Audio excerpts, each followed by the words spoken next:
Bonjour et bienvenue dans cette vidéo. Alors aujourd'hui, je vais vous donner plein d'outils pour mieux apprendre le chinois. La dernière fois, il y a quelques semaines déjà, j'avais donné un outil qui s'appelle Anki, qui permet de retenir plus facilement les caractères, le vocabulaire, les tons, les traductions, etc. avec le principe de la mémorisation espacée.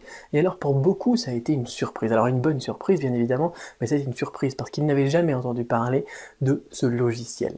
Et il y a plein de bons logiciels, il y a plein de bonnes adresses sur internet qui sont gratuites et qui peuvent être super utiles pour compléter votre apprentissage du chinois.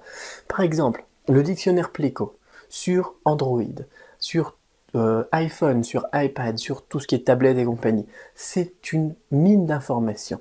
Il utilise tous les dictionnaires qui sont gratuits sur internet.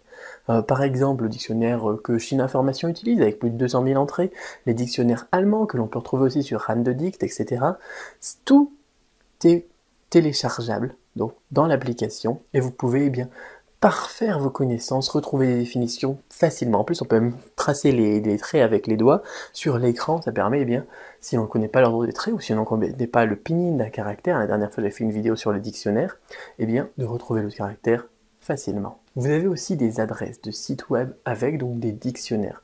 Comment rechercher un caractère dans un dictionnaire? Ça, je vous remettrai le lien de la vidéo donc dans la fiche PDF là aussi en dessous.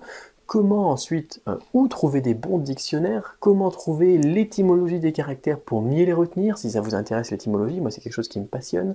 Quels outils pour retenir l'ordre des traits aussi? J'avais une fois fait une vidéo, alors ça c'était il y a 2-3 mois je pense, fait une vidéo sur l'ordre des traits, comment retenir l'ordre des traits. Je n'ai trouvé qu'un seul outil sur internet et il n'est pas connu du tout. Là aussi je vous le mets dans la fiche PDF, donc juste en dessous de la vidéo. Donc vous allez retrouver tous ces outils et beaucoup d'autres pour l'ordre des traits, pour le vocabulaire, pour la grammaire aussi. Il y a un très bon wiki pour la grammaire. Vous allez voir, vous allez adorer. Alors, on a des ressources en anglais, des ressources en français, des ressources en allemand.